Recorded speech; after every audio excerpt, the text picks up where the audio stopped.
In Titus 2, older women are commanded to teach what is good so they can help younger women love their husbands and children. On today's show, you'll hear from older women who will share timeless, relevant biblical wisdom and personal, profound life experiences to help answer your questions and teach what God says is good so you can be the wife and mother you were created to be. Welcome to another episode of Older Women Likewise.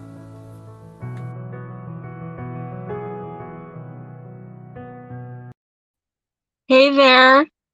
I'm so glad you've joined me tonight. If you this evening are certain entirely that it absolutely matters how women are treated, then I want to commend you, my friend, for acknowledging that absolute good and evil do in fact exist. You know, in the animal world, none of us are outraged at animal on animal violence or stealing from each other or deception when we see that. But the reason for that is because deep down we all realize that animals will be animals and are not under the same moral laws of justice, kindness, and honor that humans are absolutely under. So my 10 reasons tonight, as I talk about my 10 reasons that I reject militant feminism or radical feminism, those 10 reasons are going to be rooted in this fact that there is a God. Because here's the thing, if there's no God, then we can just do whatever base animalistic behaviors that we feel like. And if we're just all animals, and we can treat each other as cruelly as animals treat each other, because if there's no God, there's no absolute standard of good or evil. In fact, Hitler was not evil or selfish, and the most virtuous, altruistic people who ever lived are not good if they are just both no more than organisms acting on physical brain chemistry. And in fact, absolutely nothing matters, right? So your certainty that it absolutely matters that women are treated with equality shows your wisdom that laws of good and evil do exist on this planet. So since you believe it matters how women are treated, realize this. You just acknowledge there's a God, because where there are absolute laws of good and evil within our nature, there must be a lawgiver. And that is the first truth that can begin to set you free. As John 8:36 says, if the Son sets you free, you will be free indeed. And if you think about it, God's existence is a truth that the whole creation has been screaming into every infinitely complex sensory organ that you have, your eyes, your ears, and all the rest, ever since the first day that you were born on this blue planet that, by the way, to further prove the miracle of life on this planet, that blue planet that literally circles around a ball of fire next to a moon that literally moves the sea. Oh, there is a God. And the good news is that you are made in his image, and that is why you have this beautiful desire to oppose injustice and every other vice. So my 10 reasons, again, are rooted in this fact that there is a God and that he created us and he is holy. He is the Lord. And we are relational because we were made in his image, and he is relational, and he loves us and wants us near him. That's why he, in his infinite wisdom and power, communicated his will for our lives in his perfect written words. And some people will be like, yes, but tricky humans messed up God's written words, so that we can't tell which parts of the Bible are really from him anymore. But to those that have this idea, I want to point out that if God is powerful enough to create everything, he is worlds more powerful than any such humans who would want to destroy his world. He's powerful enough to preserve his divine instruction for every generation. And in fact, he has promised to do such in 1 Peter 1:25 when he says that his word abides forever. So the Bible is still absolute truth, and it is the standard of right and wrong. And in his word, he explains that he, through Christ, made atonement for our sin so that we can choose to live in a holy way, so that we can be near him eternally. So I felt like I needed to start with that groundwork, because really all of my 10 reasons are rooted in that. And so, also, as a point of clarification, 3 cheers for you and everyone else who simply wants women to succeed. I worked all my adult life toward that effort. In fact, the reason I'm about to say what I'm about to say is that I genuinely want women to succeed. If the following ideas are all you mean by feminism, I'm with you. Okay. 3 cheers for standing up for liberty, justice, and fairness for all. God, long before any human rights movement of mankind came along, authored all 3 of those virtues: liberty, justice, and fairness. So when there is equality in the right to vote or to own property or equal pay for equal work, we have finally honored what he told us to do all along. Because you see, when any of the virtues in scripture are lived out in our lives, it prevents every social injustice that is rooted in sin, whether that's the sin of racism or favoritism or greed or any other sin that leads to social chaos and injustice. Also, I want to say 3 cheers for fighting domestic violence. If this is what we're talking about when we're talking about being a feminist, 3 cheers for fighting domestic violence by teaching the world to treat one another the way you want to be treated. So honor and respect in every relationship. That was God's idea too, all along, long before it was ours. We just need to work God's ideas to see strain in every relationship evaporate. 3 cheers for the laws against sexual harassment. God said all along that men were to view older women as mothers and younger women as sisters in 1 Timothy 5:2.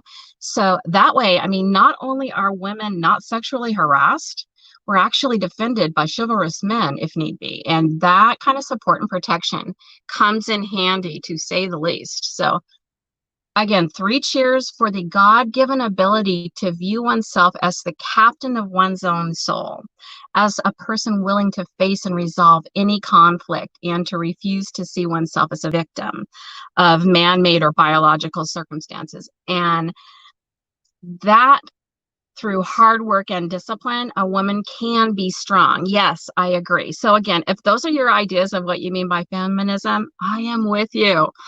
So now, before I state my top 10 reasons for rejecting radical feminism, know that some of the inspiration for gathering and presenting the thoughts that I've been accumulating on radical feminism came when I stumbled upon a podcast of Brene Brown's interview of Glennon Doyle, the author of a book called Untamed that sold 1 million copies just in the first 19 weeks. I mean, now it's like number 4 on Amazon charts. Publisher Weekly says this testament of self-love with an endearing coming out story at the center will delight readers. So I have gotten some good out of Brene Brown's work on empathy, and I've read her book on vulnerability. But since you and I have been assigned by the Creator to have nothing to do with the fruitless deeds of darkness, and instead even expose them in Ephesians 5:11, I'm letting the lovers of God know here that you need to protect the souls that you love, which you could easily Google and listen to this podcast on your own. If you have a strong enough stomach, you could do that. You need to be aware that you need to protect the souls that you love from what is being pushed right now by some of the most influential thought leaders to the young souls that we love. And I think this podcast really just epitomized for me the sly techniques of calling good evil good and good evil. I mean, and as a free-spirited woman who grew up in the 60s and 70s and now even choosing to live life in a van on the road, wild and free, with butterfly wings back here attached to the back of my seat, I've often, and I'm often waking up in this van to the delightful reality that I have no idea what city I'm in. The day that I was listening to this podcast, because of that mindset, I was naturally pulled into it by this interesting story that the author tells of Tabitha, the majestic cheetah. Um, so I guess this author had taken her daughter to see an animal performance, and the author says, here's her quote: "We all count 1, 2, or 3, 2, 1, and the Jeep takes off with the dirty pink bunny." So it's tied to this Jeep, and Tabitha, this majestic, powerful creature, chases this dirty pink bunny just tied to the back of the Jeep until they cross the finish line. So the race ends, the crowd cheers. She says the zookeeper throws this old stake at Tabitha, and she lays down in the dirt and eats it. And she says, and the thought just hit me: if a cheetah can be tamed, so can a woman, right? If a wild, majestic animal like a cheetah could forget her wild so much so that she could be convinced to spend her entire one wild and precious life chasing a dirty pink bunny, that's what we do, right? Like, it's why we are so underwhelmed and overwhelmed and exhausted, and we feel so unseen and unknown because we spend our one wild and precious life pursuing these ideals and expectations and shoulds that zookeepers train us to, instead of just being who we are.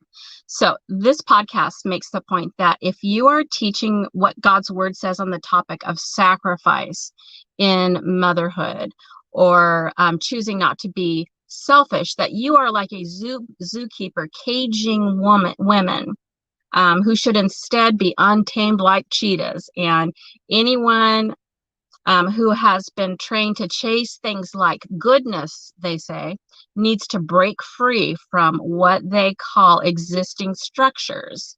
And I think if you listen to the podcast, you'll see that they're talking about God's and a lot of God's inspired structures about selflessness and such.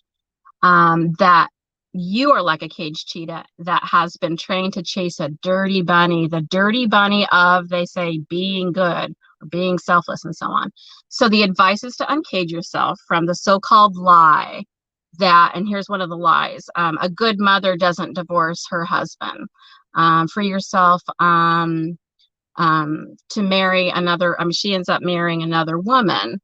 And so the so-called lie that the author says is that a good mother does not break her children's heart, or the so-called lie that a good mother does not break up her family. These are all, what she says, memos from our mothers that need to be torn up, that unless you release those so-called lies and unless you break from the social programming, like the story of Eve, of being good or being selfish, they say, which they call horse, you know what, then you are being trained to be like a martyr. And unless you uncage yourself from those ideas, you'll always be just restless, she says, tired and unfulfilled. If, however, you follow her advice to be courageous enough to uncage yourself, then maybe your son, like her son, can also be brave enough, even in his childhood, that he sees his mother do that, then he also comes out as a young child. And so, and because they call it, he owns who he is by having that kind of courage. And so this author, Glennon Doyle, says that your children, she says, don't need you to save them. Like God says in Acts 2:40, save yourself from this crooked and perverse generation. Ms. Doyle says that your children don't need you to save them. Your children need to watch you save yourself. So we are to burn all the memos from our mothers who taught us to be good, because we don't need to be good. We just need to be ourselves. So now that you know the inspiration for addressing this topic, besides the fact that I genuinely really care about the future of young girls, that podcast to me just really motivated me to organize my thoughts for the good of the souls that I love. And my 10 reasons for rejecting radical feminism are my very own personal reasons. And certainly not every feminist exhibits or stands behind every one of the 10 facets of radical feminism that I'm rejecting. So that being said, buckle up, because here we go. So why I reject radical feminism. Number one, I reject radical feminism because I want to be happy. I just want to, as Glennon Doyle suggests, own who I am. And I am, like you, if you live in America, one of the single most blessed humans who have ever inhabited the planet. How can I march and rally enraged about oppression and lack of an opportunity when the truth is most people in America are among the richest 10% of the people on the planet? On October 17, 2018, CBS News reported that nearly half of the planet's population lives on less than $5.50 a day. In fact, about a quarter of the planet's population live on less than $3.20 a day. And believe it or not, 10% of the world's population scrapes by on living on less than $1.90 a day. I mean, let that sink in and think about this. Of every time and place that a human being could have been born during the existence of this planet, God chose to let you and I be born during unprecedented prosperity and freedom. Part of being happy is deep gratitude rather than what I've observed over and over again among radical feminists, and that is continually being outraged, easily insulted, and often offended, and making mental lists of people that I think owe me and my gender an apology. How can I complain about lack of opportunity when the reality is that living in such a time and place as this, the Lord has showered more comforts of this life upon this generation in this country than any other people at any other time? The relative ease with which we can provide a living for our families. What a blessing that we wives and mothers are now free from spending every waking moment scrambling to feed, clothe, and shelter our families so that we don't have to watch, like so many women have in world history, their own children starve to death or die of exposure. When we add the blessings of modern medicine and the ease of technology that is brought to our generation, all those blessings compared to those born in other places at other times in world history, I can only land in a mental place of complete and utter gratitude and joy in view of all these realities. And honestly, cannot under these circumstances work up the outrage I see in red-faced, teeth-clenched rage I've seen in many of these radical and militant feminists. I'd rather be happy. I'd rather be grateful. Reason number 2 that I reject radical feminism is because I think it's mean to devalue the contribution of unpaid workers. Some of the most beautiful women I know work in careers that make the world a better place. What would we do without these women in the workforce? In contrast, radical feminists often have been unnecessarily arrogant, often demeaning, and even cruel when they have devalued women who are not career focused. But women who are not focused on career are also making the world a better place by focusing their efforts on bringing up exceptional men and women for the next generation or volunteering in the community.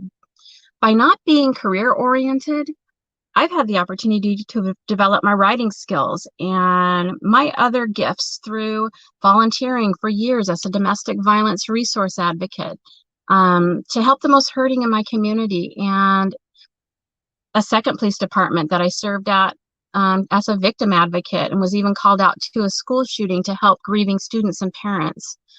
I had the time to, once I'd educated my children, to volunteer at some at an organization that I helped young girls in Portland, Oregon, who had been victims of sex trafficking to get their lives back.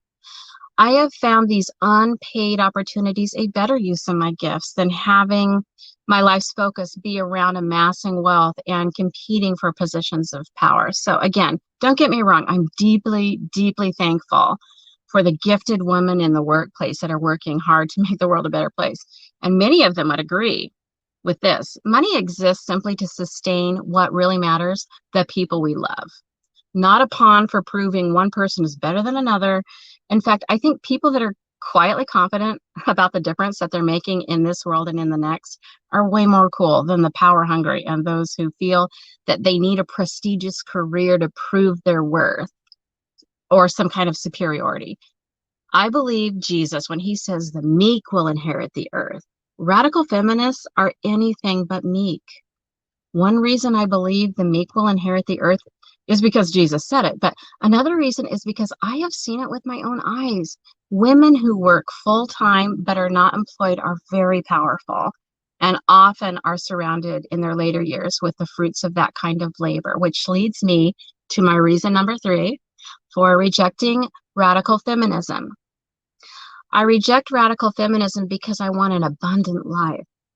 Jesus said, I came that you may have life and you may have it more abundantly in John 10:10. And as an older woman, I can testify that living life God's way makes life work better on 100 levels. And then you get heaven. Jesus is the ultimate example of what can be accomplished when we empty ourselves. Philippians 2:12-13. To the ladies in the podcast that I briefly and previously mentioned, who the world looks at as experts on such things as empathy, do you not see how incredibly offensive it is to say that in the deeply fulfilling lives of Christian women who have discovered the joy of emptying themselves as Christ himself did? And so we empty ourselves for our families, and that we've how can you call that we've buried our ambitions, our feelings, our desires, our dreams, they say, and that we don't have a self if we opt to submit to our God or our husbands by putting the needs of others ahead of ourselves. When it's because of our healthy relationships with God, who inspired the Bible, and with submitting to our husbands. This is the reason why it's because of our healthy relationships with this God and our husband that we've been able to accomplish what we have accomplished and to fulfill our ambitions and our desires and our dreams and do things like some of us running marathons or having books published or volunteer work or mentoring young women or enjoying long, happy marriages. I mean, all of this being garbage compared to persuading souls to change their eternities by sharing the gospel with them. To God be all the glory. You see, we already have what the author of Untamed says she has, through her research, discovered that women want. But we have these not because, like we untamed ourselves by divorcing our husbands to marry another woman. Everything good that we have is a result of being blessed by the God that we're in love with and by living life God's way. We already have what you say women want: a moment to take a deep breath and rest, enough power and money to stop being afraid, good food, good sex, to find their purpose and unleash it and use it here in this life, safety and food for my children, unquote. So, to my listeners, please notice that the most favored darlings of this dark world are now the ones who had at one time had a spotlight for being people of faith within their denominations, but then reject God by rejecting the inspiration of his words and apologizing to the darkness for not walking lockstep, then proving their allegiance to the darkness by embracing and promoting sin. I want the best for these two women. And I invite them to live life God's way. They claim to speak for women who they say in the podcast want safety and food for their children. But statistics reveal that our children will be much more likely to have more safety and food when families stay intact. It is the epitome of hypocrisy that the book Untamed says that women want to look at their families and their communities and nation and see more love and less pain, when the ideas in Untamed break up families, which causes more pain and less good food for children and less safety. So you are robbing them of an abundant life. How dare you? Number 4, I reject radical feminism because no matter what you say, selflessness is still beautiful and selfishness is still ugly. I am in awe of the selflessness of organ donors or adoptive parents or of special needs kids or firefighters who run into burning buildings to save lives or police officers who put themselves in harm's way to rescue victims. are we not just blown away by all those who, like in healthcare, stay in healthcare like during a plague, or endure great hardship so they can shelter refugees, or give up their place on a lifeboat? People can be so beautiful, and the ripple effects of their sacrifices help all of us. It was the selflessness of those in the generations preceding us who fought for our liberty, resulting in the measure of political freedom that we have today. And it was Jesus's ultimate act of selflessness that saved my soul and yours from eternal damnation. So here's what I'm inviting you to wake up to today. The author of Untamed says in her analogy that you're pursuing the ideals, expectations, and shoulds of being selfless is like a cheetah, trained to chase a dirty bunny tied to a Jeep. I'm inviting you to wake up to the fact that selfishness is the dirty bunny. And if you are chasing sin, you're chasing the dirty bunny. Self-worship is the dirty bunny. If you are enslaved to addictive evil desires and behaviors, you, my friend, are chasing the dirty bunny. So self-absorption's the dirty bunny. The dirty bunny is enslavement to self that so many are chasing and are being trained to chase. And selfishness is ugly, no matter how you spin it, market it, recruit others to become enslaved to it. In fact, when you recruit others to be enslaved to it, do you know what you are at that point? You are no less than a spiritual slave trader, exploiting the souls of others so that you can sell more books and feel good about your own selfishness. Return to God is my invitation to you, precious souls, one and all. Number 5, my 5th reason for rejecting radical feminism is because I appreciate men. I don't understand where in this, the least tyrannical society that has ever been produced, how I'm supposed to feel like I'm a victim or excluded or stigmatized or marginalized. I'm obviously not saying that bad men are good. I'm saying I feel bad for good men. I mean, most people who die in wars to make women free are men, right? How courageous. Thanks for the electricity, Thomas Edison. How visionary. Thanks for my car, Henry Ford, and for flight, Wright brothers. And shout out to Sir John Harrington for the flushing toilet. And I'm indebted to you, Alexander Fleming, for the antibiotics. Love it.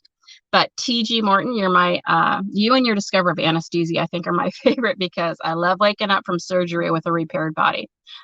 So I love the ambition and forthrightness of a lot of quality men. And I am far too grateful to work myself into a lathering rage in 2021 over imagined cultural suppression. Because if women are the suppressed gender, then why are people who do worse in school men right now? Why are most people living on the street men? Why are most victims of violent crime men? Why are most people in prison men? Why are most people who commit suicide men? And I'm supposed to believe that Western society is a male-dominated patriarchy? I'm just not buying that. The men I'm around work incredibly hard to make themselves worthy of their partners. These Christian husbands not only live peaceably and sacrificially with their wives in an understanding manner, they live to give happiness to their one woman for life. And I mean, it seems like faithful Christian men should be the ones. If anyone's going to march in protest, the amount of servitude that I see these guys doing. So I'm kidding.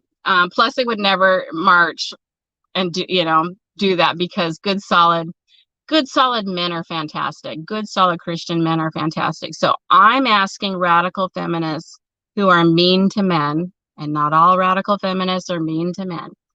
I'm asking those that are to stop being mean to men. My 6th reason that I reject radical feminism is because interdependence is divinely gorgeous. Complete economic and psychological independence that's an illusion. In fact, Any kind of complete independence is a farce if you think about it. Lori Moyer, during her presentation here at Older Women Likewise in the fall of 2020, made the point that, quote, the Father, Son, and Holy Spirit have very different roles, and no one of them competes with the other. It is a perfectly functioning unit where each contributes to the success of the whole, unquote.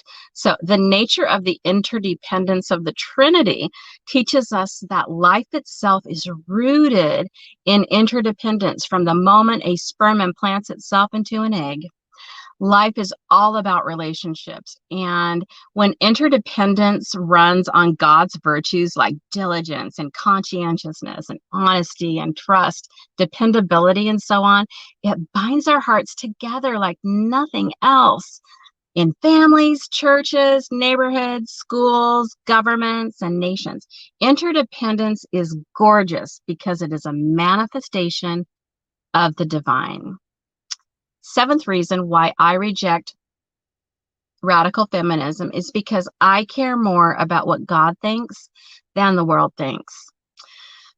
Since God created us, don't you think that he should know how we should live our best life? God's created systems show his track record and prove his ways always work like clockwork.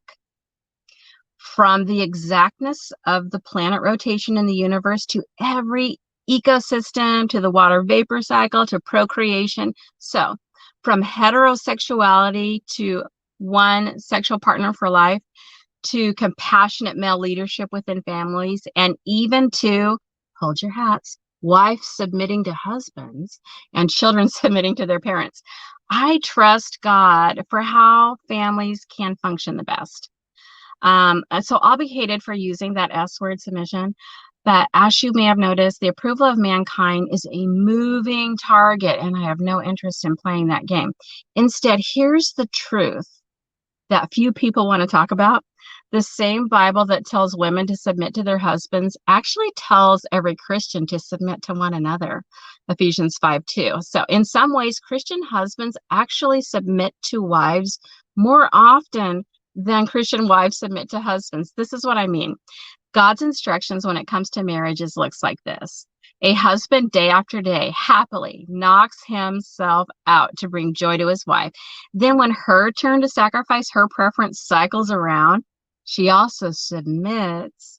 And that's not only fair, it feels more like an opportunity to pay a little debt down than it feels like you are being put upon. So God knew that submission helps us learn to not make an idol of our preferences. And that submission teaches us selflessness so that we don't spend our lives chasing the dirty pink bunny tied to the Jeep. And isn't it ironic that selflessness ends up being the key to happiness? In fact, maturity can be measured by how selfless one is. So, yeah, I'll get hate for talking about submission, but I will trade human accolades for God's accolade when I see him face to face and I get to hear him say, well done, good and faithful servant. Human accolades are incredibly dull in comparison to that, aren't they?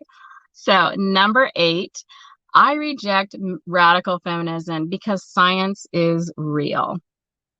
Here's what I mean. Radical feminism pushes sexual recklessness. I got the term, by the way, sexual recklessness from Elizabeth Gilbert, who openly promotes it. She's an author that you're probably familiar with. So science says the condition of being male and female is biological rather than something that can be pretended away. It's crazy that the book Untamed pushes sexual recklessness, including homosexuality, when in reality, every single solitary, wild, untamed cheetah that has ever existed is actually exclusively the result of heterosexuality. Realize today that monogamous, covenanted heterosexuality is the way to go because of this objective evidence. Ready? In hedonism, as the book Untamed promotes, 2 lovers can transfer a lethal disease. In monogamous, covenanted, heterosexual marriages among faithful Christians, two lovers can not only create the most beautiful living creature on the planet, every single solitary child gets the incredible ripple effect blessings of having one mom and one dad who love each other for life. The God of science is a genius and an artist. In contrast, the sexual recklessness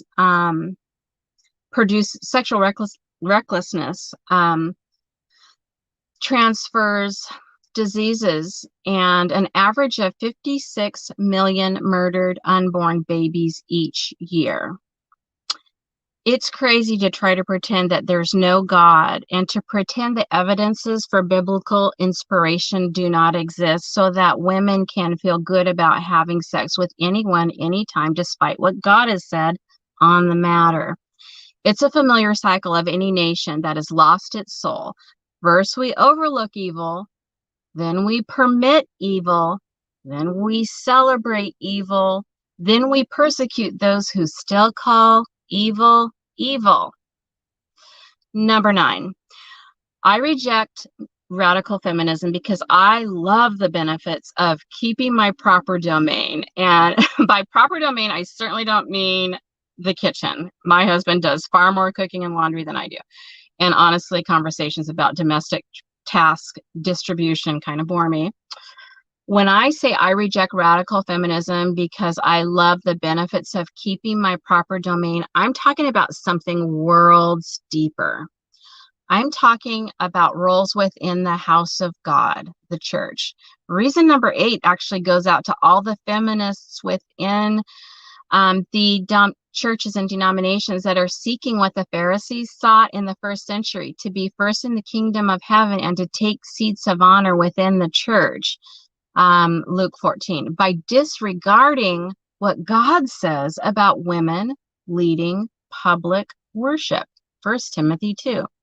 I mean, I love to teach, but I've decided to be content with the divine assignment of teaching 3/4 of the world's population. I can teach women and girls and boys. But to anyone who disregards God's holy instruction that men are to lead public worship and calls that using one's talent, please take the advice from the angels in Jude 1:6 that did not keep their proper domain, but abandoned their proper abode. It did not go well for them. And I love you enough to warn you of a similar fate. This is serious. This is holy ground. Not keeping one's domain by honoring the biblical roles of male headship within the church is rebellion. We must return to God's way of doing life, both in and outside the church, or perish. Instead of using the church to get human recognition, let's be in our generation what God created the church to be, the pillar and support of the truth. Number 10, my 10th reason that I reject radical feminism is because I'm not crazy. Psalms 34:5 says, those who look to him, that is God, are radiant. Their faces are never covered with shame. Reason number 10 is in contrast to that shame, because it's all about the shame that goes out to feminists who think that the world would be a better place if our culture was so godless that a mother could feel really quite happy about murdering her unborn baby. Abortion is a result of sexual recklessness. How is it fair that an innocent baby get the death penalty for the actions of someone else? Abortion is, in our present day, a Holocaust that is as crazy as Hitler's Holocaust. It's as crazy as the darkest cultures that offered child sacrifices to their false gods. Only now the false god that these babies are being sacrificed to is the god of sexual recklessness. Truly, a nation's greatness is measured by how it treats its weakest members, unquote. And right now, those weakest members are unborn babies. Clearly, a nation that kills its children has lost its soul. Some would even call me insensitive for taking this stand. They would call me insensitive for being against the dismemberment of completely living, feeling children. I would have to be crazy to think that backward. Perhaps everyone would be as vehemently opposed to the practice of abortion if they could hear the inaudible screams of pain of these precious, innocent victims. To the mothers who celebrate the freedom to legally dismember your baby, I'll say this in an effort to help you see the humanity of your child, to invite you to change your mind and come over to the side of light. At Harvard Medical School, it says a baby's senses, this is something I read today and quoted today. It's a doctor whose last name is ALS, if you want to Google it. A baby's senses begin to develop in a predictable order.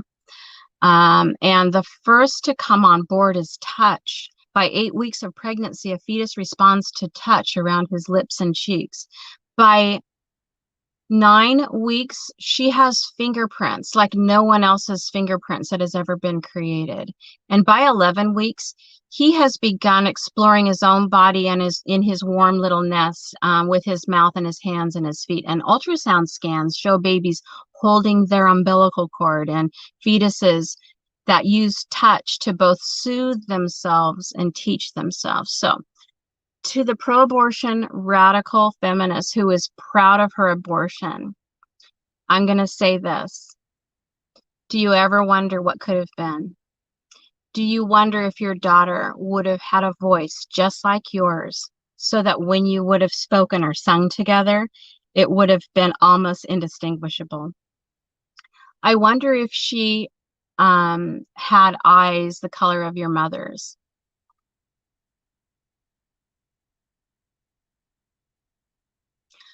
Or the exuberant, contagious laughter of her aunt. What would have been her favorite flavor of ice cream or her favorite song? With whom would she have fallen in love? What would have been her love story, and with whom would she and who would she have married? What good might she have contributed to this world? And what would have been the names of her children had you chosen to save unprotected sex only during times that you and your husband chose to have children, or if you had chosen to grant a very willing family the opportunity to adopt? And how long did the pain last when the scissors first stabbed her, and what were her thoughts as she, at your progressive, trendy request, was being, in essence, axe murdered? God warned us that in the last days men shall be without natural affection, 2 Timothy 3:1-3. But even still, I never expected to be able to relate to animals more than I can relate to humans with this level of so being without natural affection. I mean, at least animals generally do everything they can to protect their young. I'm sure those who celebrate abortion cannot relate to pro-lifers either, but another difference between us is this. If you confessed your sin and did a 180-degree repentance turn and was born again in the waters of baptism, asking God's forgiveness and a fresh start, you'd be clean slate, forgiven by him and his people, and welcomed into the family of God among those who cherish every innocent life. On the other hand, if you can feel good about doing this to your own flesh and blood, I hate to think of what you do to anyone else who gets in your way of living life the way that you want, because that seems to be all that matters. It is this violent, selfish mindset that will destroy civilization if the whole culture does not do a 180-degree turn. And I recorded this program to do my part in showing you how to turn the Titanic around. You can hate me for loving you. God has warned me to expect that from some. So it's the person who loves you the truth. It's the person who tells you the truth that loves you the best. And that's what I just did. I told you the truth, even though I know I'll be hated by it for some. I'm cool with that. So listen, if I've given you some things to think about today, and you feel yourself being pulled toward a more godly culturally preserving worldview, you are not alone. Many people start changing their mind as they age. The reason seems pretty obvious why. Statistically, people become more socially conservative with age because decades of observations of what their previous worldview looks like after the ripple effects it causes in personal lives and nations. Um, those with enough honest objectivity become more wise and accept the truth they can see with their own eyes. The right is right. Listen, I want to be in heaven with you, so don't be a goat on the left. We've got room for you over here on the right, and God has put within you this deep desire to fight injustice. But sometimes that fire gets misdirected and it can actually result in hurting many others. So I'm inviting you to look around us and see who actually is currently a helpless victim and put that energy toward children that are neglected or abused or trafficked and so on. Warrior princesses, the right needs your energy. Come on over to the light side of the force. We need you over here, and have a blessed evening. Good night.